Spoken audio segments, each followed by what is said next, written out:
Hi fam, how are you? Don't forget to subscribe and like. Welcome to the channel. Welcome to La Femme en Bleu. Thank you for tuning in.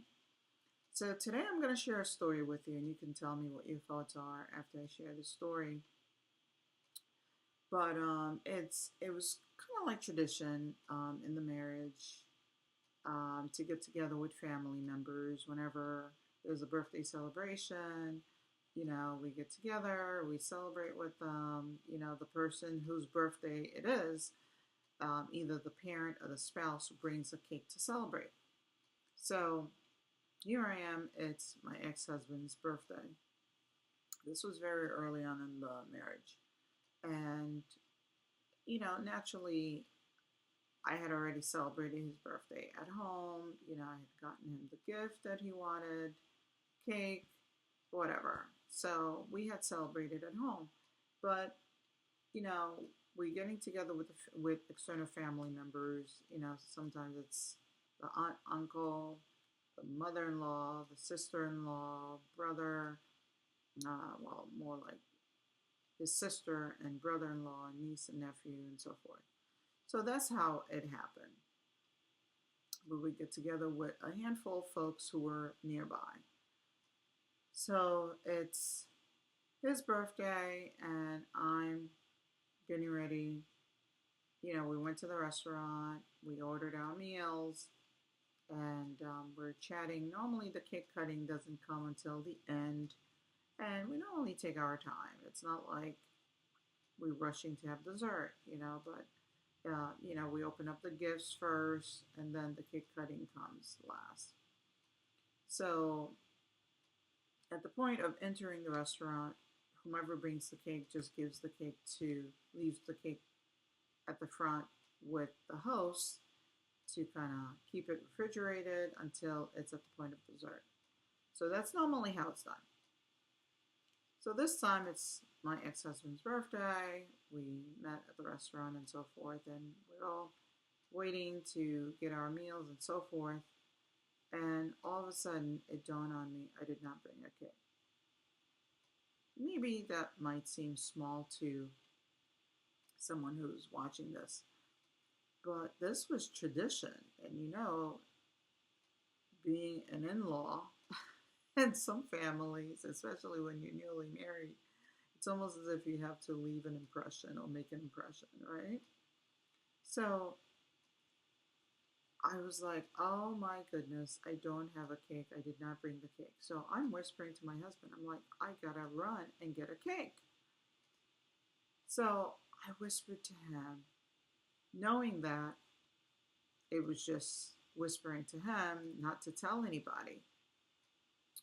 So there was a supermarket close by. So I quickly got in my car, ran to the supermarket, grabbed a chocolate cake with candles, and rushed right back. It didn't take me a lot of time, honestly. I think by the time I got back, they had probably served the meal.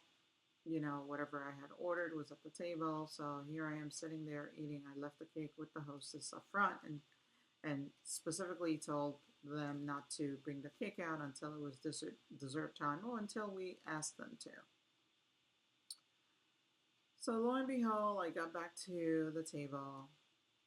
I think maybe I had just started eating my meal or whatever, only for the aunt to shout, well, yeah, so and so told us that you forgot the cake. So you had to go get the cake. I felt this small. I couldn't believe it. I literally felt myself shrinking because I entrusted this man with that. And I didn't realize that he was going to share it with his aunt or share it with the family because I whispered for a reason. I did not shout to the whole family saying, hey, I forgot the cake, I'm going to go get it. Because I just felt that it was tradition. I didn't want them to think that I thought any less of my husband because I forgot the cake. But no, I was like, I was somewhat devastated, to be honest. I didn't know what to do with myself. I mean, I was quiet throughout the entire time from that moment on because I felt a sense of betrayal. I felt that he did not have my back. I felt as if he just threw me out there under the bus, you know? And so, yeah, I was hurt by that. I really was. And again, here we are early on in the marriage, right? So, what do I do? You count it as another mistake, check that off, and move on. But I definitely did not anticipate years to come, to be experiencing the same mistakes, the same issues as I had early on in the marriage. So, what ended up happening, to be honest, during the course of the marriage, I stopped sharing. If I knew certain things were meant to be kept as a secret, I did not share it with him. So I stopped sharing things. I did not share certain things with him only because I did not want those precious things that I valued within our marriage or that I valued for myself to be shared with external parties. And so, yeah, I mean, looking back now, that definitely was a red flag that the marriage wouldn't last. I see it because I couldn't trust them with the little things, so how could I trust them with the big things? You know.